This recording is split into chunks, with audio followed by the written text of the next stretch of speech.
ರಾಜ್ಯದಲ್ಲಿ ವಿದ್ಯುತ್ ಕೊರತೆ ಇಲ್ಲ. ನೀರಾವರಿ ಪಂಪ್ ಸೆಟ್ಗಳಿಗೆ 7 ಗಂಟೆಗಳ ಕಾಲ ವಿದ್ಯುತ್ ನೀಡಲಾಗುತ್ತಿದೆ. ಎಲ್ಲಿಯೂ ವಿದ್ಯುತ್ ಕಡಿತ ಮಾಡಿಲ್ಲ ಎಂದು ಇಂಧನ ಸಚಿವ ಕೆಜೆ ಜಾರ್ಜ್ ವಿಧಾನಸಭೆಯಲ್ಲಿಂದು ಹೇಳಿದ್ದಾರೆ. ಸಿದ್ದು ಸವದಿ ಪ್ರಶ್ನೆಗೆ ಉತ್ತರಿಸಿದ ಸಚಿವರು, ದುರಸ್ತಿ ಸಮಯದಲ್ಲಿ ವಿದ್ಯುತ್ ಕಡಿತವಾಗಬಹುದು. ಆದರೆ ರೈತರ ಪಂಪ್ಸೆಟ್ಗಳಿಗೆ ನೀಡುತ್ತಿರುವ ವಿದ್ಯುತ್ತನ್ನು ಯಾವುದೇ ಕಾರಣಕ್ಕೂ ಕಡಿತಗೊಳಿಸಬಾರದು ಎಂದು ಎಸ್ಕಾಂಗಳ ಸಭೆಯಲ್ಲಿ ಕಟ್ಟುನಿಟ್ಟಿನ ಸೂಚನೆ ನೀಡಲಾಗಿದೆ ಎಂದು ತಿಳಿಸಿದರು. ದಿನದ 24 ಗಂಟೆ ವಿದ್ಯುತ್ ಪೂರೈಸುವ ನಿರಂತರ ಜ್ಯೋತಿ ಯೋಜನೆ ಚಾಲ್ತಿಯಲ್ಲಿದೆ.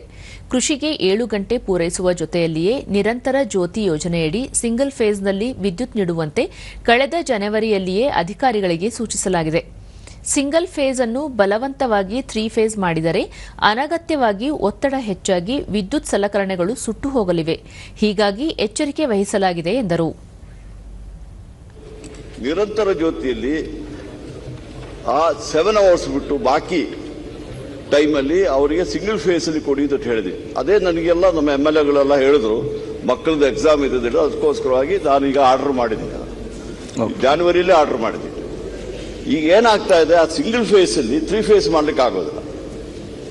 ಅದೇನಾಗ್ತದೆ, ಒಂದ್ಸತಿ 3 ಫೇಸ್ ಹಾಕಿದ್ರೆ ಎಲ್ಲ ಟ್ರಾನ್ಸ್ಫಾರ್ಮರ್ ಸುಟ್ಟು ಹೋಗ್ಬಿಡುತ್ತೆ. ರಾಜ್ಯ ಮತ್ತು ರಾಷ್ಟ್ರೀಯ ಹೆದ್ದಾರಿಯ ಪಕ್ಕದಲ್ಲಿರುವ ಕೆರೆಗಳ ಹೂಳು ತೆಗೆಯಲು ಅನುಮತಿ ನೀಡಲಾಗಿದೆ ಎಂದು ಸಣ್ಣ ನೀರಾವರಿ ಸಚಿವ ಎನ್ಎಸ್ ಬೋಸರಾಜು ತಿಳಿಸಿದ್ದಾರೆ.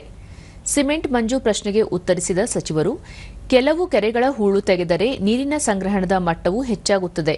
ಜೊತೆಗೆ ಮುಂದಿನ ಹಂತದ ಕೆರೆಗಳಿಗೆ ನೀರು ಸಿಗುವುದಿಲ್ಲ ಎನ್ನುವ ಆಕ್ಷೇಪಗಳು ಇವೆ.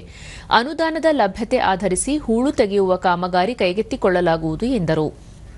ಇದು ಬಹಳ ಡೆಪ್ತ್ ಆಗಿಬಿಟ್ರೆ ನೆಕ್ಸ್ಟ್ ಕೇರ್ಗಳಿಗೆ ನೀರು ಹೋಗ್ತಾ ಇಲ್ಲ. ಸೊ ಇದನ್ನೆಲ್ಲ ನಾವು ಪರಿಶೀಲನೆ ಮಾಡಲಿಕ್ಕೆ ಈಗಾಗಲೇ ಒಂದು ಕಮಿಟಿ ಮಾಡಿದ್ವಿ. ಅದರ ಪ್ರಕಾರ ಹೂಳು ಎಲ್ಲೆಲ್ಲೇ ಅವಶ್ಯಕವಾಗಿ ತೆಗಿಬೇಕು, ಈ ಬರುವಂಥ ವರ್ಷದಲ್ಲಿ ನಾವು ಪ್ರಿಯಾರಿಟಿ ಮೇಲೆ ಆ ಹೂಳು ತೆಗಿತಕ್ಕಂಥ ಕಾರ್ಯಕ್ರಮ ಮಾಡಿದೆ. ಅದರಲ್ಲಿ ಏನು ಇವರು ಕ್ಷೇತ್ರಕ್ಕೆ ಸಕಲೇಶ್ಪುರ ಕ್ಷೇತ್ರಕ್ಕೆ ಕೇಳಿದರೆ ಅದರಲ್ಲಿ ಪ್ರಿಯಾರಿಟಿ ಮೇಲೆ ಕೆಲಸ ಮಾಡಿಕೊಡ್ತೀವಿ.